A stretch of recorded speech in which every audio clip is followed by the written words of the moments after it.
Assalamualaikum warahmatullahi wabarakatuh.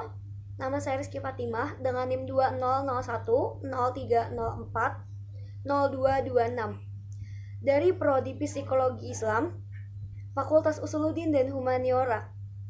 Pada kesempatan kali ini saya akan menerangkan materi dengan judul Kerangka Karangan dan Karya Tulis Ilmiah.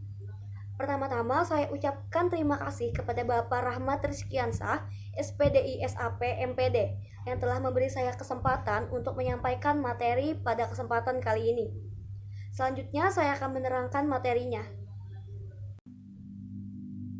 Kerangka karangan dan karya tulis ilmiah. Pembahasan pertama yaitu tentang tema, topik, dan judul.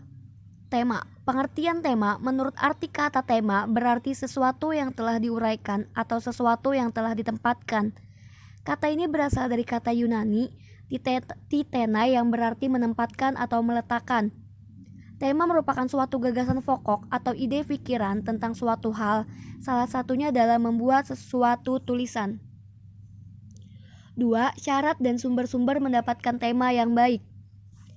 Syaratnya yaitu yang pertama, tema menarik perhatian penulis. Kedua, tema dikenal atau diketahui dengan baik. 3. Bahan-bahannya dapat diperoleh. 4. Tema dibatasi ruang lingkupnya. B. Sumbernya.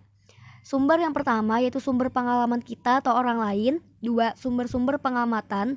3. Sumber-sumber imajinasi, hasil dari penalaran kita. Selanjutnya yaitu topik. Topik berasal dari bahasa Yunani topoi yang berarti tempat. Dalam tulis-menulis berarti pokok pembicaraan atau sesuatu yang menjadi landasan penulisan suatu artikel. Topik adalah pokok masalah tentang suatu hal yang akan digarap menjadi karangan. 2. Syarat dan sumber topik yang baik. A. Syarat. Syarat yang pertama yaitu menarik untuk dibaca. Yang kedua, dikuasai dengan baik oleh penulis minimal prinsip-prinsip ilmiah. B. Sumbernya. Sumber pengalaman kita atau orang lain. 2. Sumber-sumber pengamatan. 3. Sumber-sumber imajinasi hasil dari penalaran kita. Selanjutnya yaitu judul. Pengertian judul. Dalam Kamus Besar Bahasa Indonesia atau KBBI, judul berarti nama yang dipakai untuk buku atau bab dalam buku yang dapat menyiratkan secara pendek isi atau maksud buku atau bab itu, kepala karangan, atau cerita, drama, dan sebagainya, atau tajuk. Judul yang baik dibuat dengan prinsip-prinsip sebagai berikut. Yang pertama yaitu relevan, kedua itu ekonomis, ketiga itu jelas, keempat itu provokatif, dan yang kelima logis. Pembahasan yang kedua yaitu mengenai tujuan penulisan. 1. Tujuan penelitian. Tujuan penelitian adalah pembahasan mengenai rumusan dalam kalimat penelitian yang menunjukkan hasil didapatkan setelah prosesiasi penelitian terselesaikan. Pembuatan penulisan dalam tujuan penulisan ini didasarkan pada permasalahan-permasalahan yang telah disampaikan pada latar belakang. Menulis tujuan penelitian. Yang pertama yaitu secara spesifik, 2 terbatas, 3 dapat diukur, 4 dikoreksi. Pembahasan yang ketiga yaitu mengenai sumber dan bahan penulisan, yaitu bisa dari buku, jurnal, majalah atau surat kabar, ensiklopedia, bunga rampai, terjemahan, non-publikasi, dan juga wawancara. Pembahasan keempat mengenai kerangka karangan. Kerangka karangan adalah rencana teratur tentang pembagian dan penyusunan gagasan. Kerangka karangan merupakan suatu rencana kerja yang memuat garis-garis besar dari suatu karangan atau tulisan yang akan ditulis atau dibahas, atau dapat juga didefinisikan sebagai satu metode dalam pembuatan karangan yang mana topiknya dipecah ke dalam sub-subtopik dan mungkin dipecah lagi ke dalam sub-subtopik yang lebih terperinci. B. Manfaat kerangka karangan. Untuk menjamin penulisan bersifat konseptual, menyeluruh, dan terarah. 2. Untuk menyusun karangan secara teratur. 3. Memudahkan penulis menciptakan klimaks yang berbeda-beda. Keempat, menghindari penggarapan topik 2 kali atau lebih. Dan yang terakhir, memudahkan penulis mencari materi pembantu. Pembahasan yang kelima yaitu tentang pola susun kerangka karangan. Secara garis besar, pola kerangka karangan dibagi menjadi 2, yaitu pola alamiah dan pola logis. Berikut akan dijelaskan secara singkat pola susunan kerangka karangan. Yang pertama yaitu pola alamiah.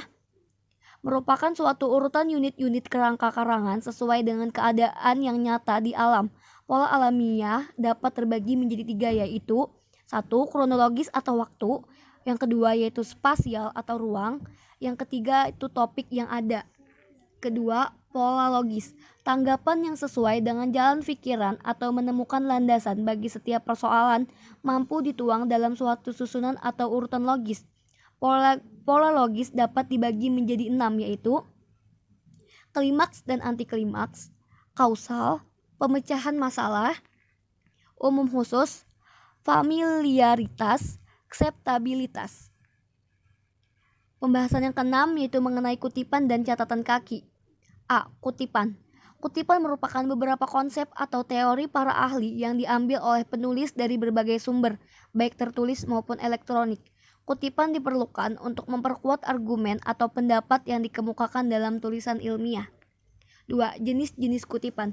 Kutipan terbagi menjadi 2, yaitu kutipan langsung dan kutipan tidak langsung. B. Catatan kaki. Footnote atau catatan kaki adalah keterangan-keterangan atas teks karangan yang dilampirkan pada kaki halaman karangan yang bersangkutan. Catatan kaki dapat digunakan untuk 1. Menyusun pembuktian, 2. Menyatakan hutang budi, 3. Menyampaikan keterangan tambahan, 4. Merujuk bagian lain dari teks. 2. Fungsi dari catatan kaki, yaitu yang pertama, pendukung keabsahan penemuan atau pernyataan penulis yang tercantum di dalam teks atau sebagai petunjuk sumber. 2. Tempat memperluas pembahasan yang diperlukan, tetapi tidak relevan jika dimasukkan di dalam teks. 3. Sebagai referensi silang, yaitu petunjuk yang menyatakan bahwa pada bagian mana atau halaman berapa halaman yang sama dibahas di dalam tulisan. 4. Tempat menyatakan penghargaan atas karya atau data yang diterima dari orang lain. 3. Singkatan dalam footnote, yaitu ada ibid, offside, dan juga logside. Itu dari materi dari saya. Mohon maaf apabila ada kekurangan ataupun kesalahan dalam penyampaian saya.